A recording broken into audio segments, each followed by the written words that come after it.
Oh, wait, woo, stop scrolling. Stop scrolling. Especially if you are a self-funding, independent creator who works full-time to support their creative habit, but is now thinking, this is a lot and I want to give up.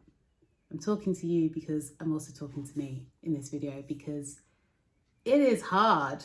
It is hard, especially if you are a creator who wants to make a lot more space and a lot more room to follow your passions, to really see how far you can take it, but you're also trying to balance work responsibilities with being, a good human who does their grocery shopping and laundry and sees their friends and family at the weekend. And I don't know about you, but right now it feels a lot like chasing my own tail. And a lot that comes up in that is feelings of unworthiness, which is a really difficult feeling to manage, particularly when you know that the art that you want to make isn't going to leave you. Like, if you don't do this, it will just be on your shoulder every day saying, hey, what about that? What about that song you're working on? What about that EP you're working on? What about that, project that you said you'd start, or the book you said you'd start? But it just feels so hard, and you feel a bit lost, and you're thinking, I don't feel good enough. This video is for you. Now, for those of you who don't know who I am, my name is S.A.A.R.A. I am a musician from North London.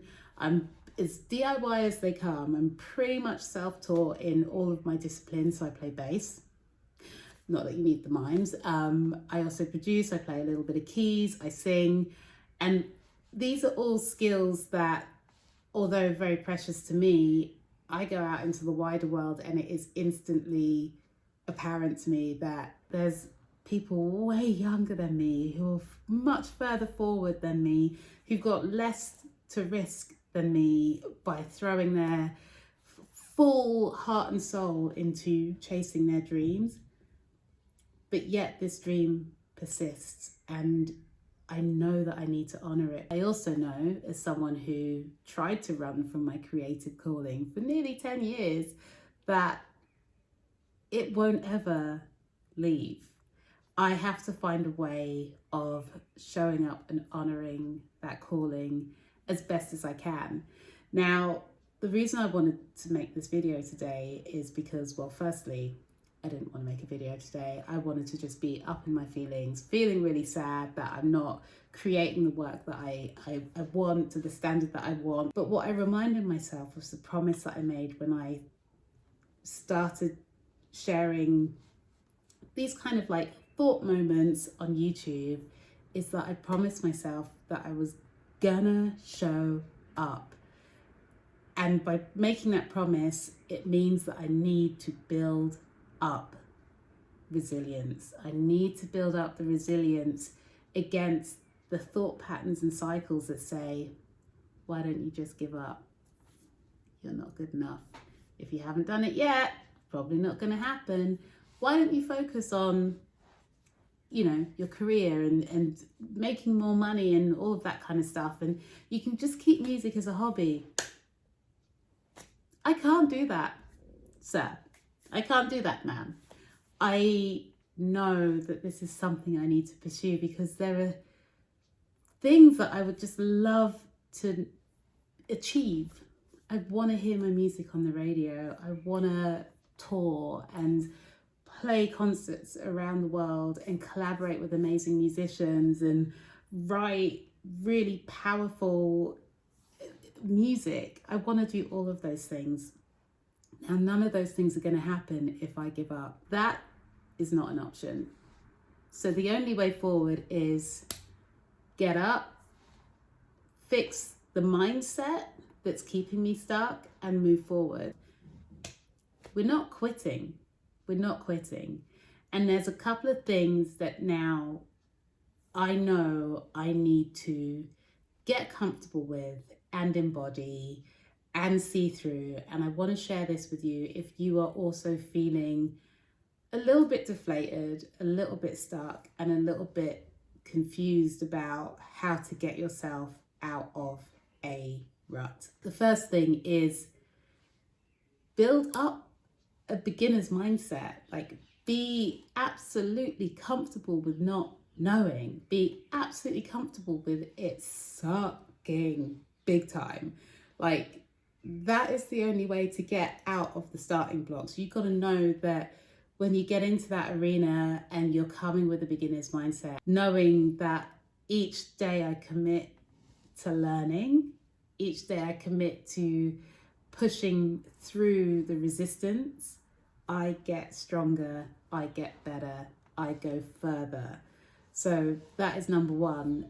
Number two is reframe failure. Like, there is no such thing as failure, particularly when it comes to creative work. Like, so what? You did that project and it didn't turn out the way that you had hoped.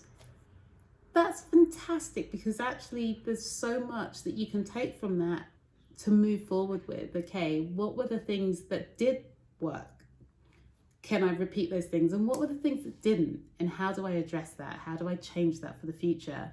So reframing failure. I know for me, battling my perfectionist tendencies can leave me pretty much stranded when it comes to picking up the mantle after I feel like I haven't achieved what I intended to, and carrying on. So yeah, stepping back and saying, okay, like, there's so much richness in this that I can actually start using that in my next move forward. The next thing is making creativity a routine. Like, automate it as much as possible, remove the choice. There is so much work that goes into, like I say, building up the resilience to be creative. Like, there are days where you're going to say to yourself, I cannot do this, I suck, this isn't going to work out, and you're going to believe it when you say it in those moments, but then you got to step back and remind yourself it's not true. All you got to do is just make creativity part of your routine, much like brushing your teeth. Like, you do it twice a day and it gets done, and actually you get the benefits of that commitment for a lifetime, hopefully. Touch wood. Dental hygiene is important, kids. Where am I? Number 4.4. Celebrate the small wins. I am going to celebrate the fact that I didn't want to make this video today, but yet here I am making this video today because I said I was going to do it and I did it. So even if you sit down to write that number one Christmas hit and all that comes out is trash, you sat down to write, you learned something through that process. Like, just make the time. Now, like I say, I work full time and my job is pretty busy. Sometimes I get in and I literally don't have enough in the tank to then open up my personal laptop and start, being in Logic or Ableton, or I don't have the impetus or the calling to get the bass out, and like, I just literally want to lie in the sofa and doom scroll. But what that does is just compound these feelings of unworthiness. What you got to do is make your creativity a big part of your routine. I'm saying that to me as much as I'm saying that to you, because I know for myself that is a huge thing that's fallen by the wayside. If you take one thing from this video, even if you only have 15 minutes on a Tuesday evening in between a what and a whatnot, those 15 minutes, make it a routine and stick to it. Even when you don't feel like it, stick to it. Just show up. Just do, if you can't do 15, do 5. Like, literally, that is it. Bring it back to your why. Why is it you want to do this? I wanted to make music that inspired people to dance. I love dancing. I love dancing when I go to gigs or, clubs or whatever. Because when I dance, I feel really free. Like, I'm not worried about, I'm just like, in the music, moving my body. There's something so healing and cathartic about just dancing to your favorite song. And I thought, I want to make music that inspires people to dance. I want to curate live music events where everyone's dancing. Let's dance, motherfuckers. And so that's what happened. That's what I did. And it was great. But that perspective of creating live events and making people happy and having people dance turned into this insatiable need to like be somewhere now and doing all the things, and this is how it looks. It looks specifically like this, and it just lost all the joy completely. And I burnt out because I was doing too many things all at once for all the wrong reasons. And now coming back after a year out, kind of taking some time to calm, reflect, work out, okay, where did this lose track? Not doing it from a place in here, but it was doing it to get external validation, and that is a really awful space to be in. Every time I say to myself, it's not working, I want to give up, it's not happening the way that I need it to or I want it to, or I'm scared I'm not good enough, I've just got to come back to these 5 things and say to myself, beginner's mindset, enjoy learning, enjoy the journey, enjoy the growth. Right now, I've just completely gutted my whole EP and I'm starting again, and it's been really fun. Like, it's the prospect of kind of just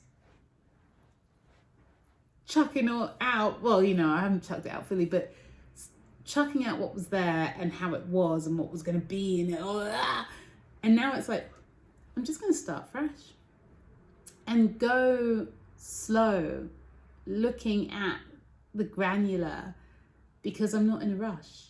I'm just enjoying learning. So that's great.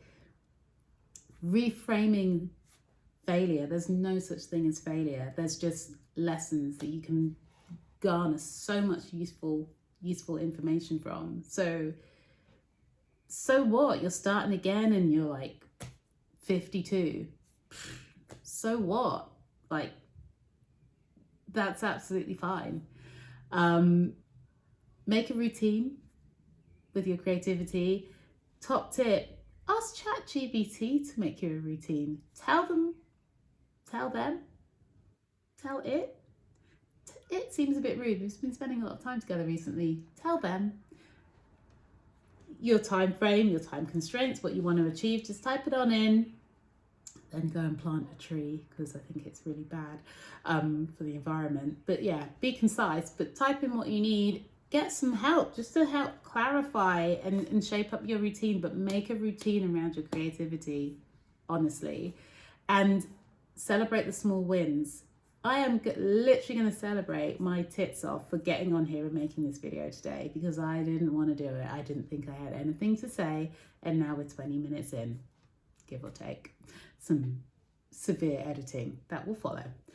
And the last thing is just bring it back to the why. Why is it you want to do it? Like, and top tip on this, if it's external stuff, dig a little deeper, because the external stuff is always addressing an internal need. So if you're thinking, okay, well, I want to do all of this because I can finally prove everyone that I'm worthy, why aren't you feeling worthy in yourself? Like, address that first, and then everything else will come. So that's me sharing some downloads. I also just want to say, to wrap this video up, don't give up. Don't give up. Don't give up, because you don't know what's around the corner. So I hope you have found this video useful. I know at some point I'm gonna need to like get into the deal with content creation for YouTube. But right now, I'm showing up imperfectly to say to you and me, don't give up. Don't give up. Dust yourself off. Get back to it. Know that as long as you care for yourself in this journey, take on board those 5 things and whatever other tools that you have available to yourself, not only can you create the work that you know in your heart you were destined to make, but you can actually have a huge impact for the positive on your own life and others. So don't give up, keep going. I'm going to do the same. I definitely am going to make some more content about creating routines for your creativity. So if you are interested in that, then drop me a message or like this video. Make sure you subscribe to the channel. There is more stuff coming soon. But in the meantime, don't give up. All right, bye.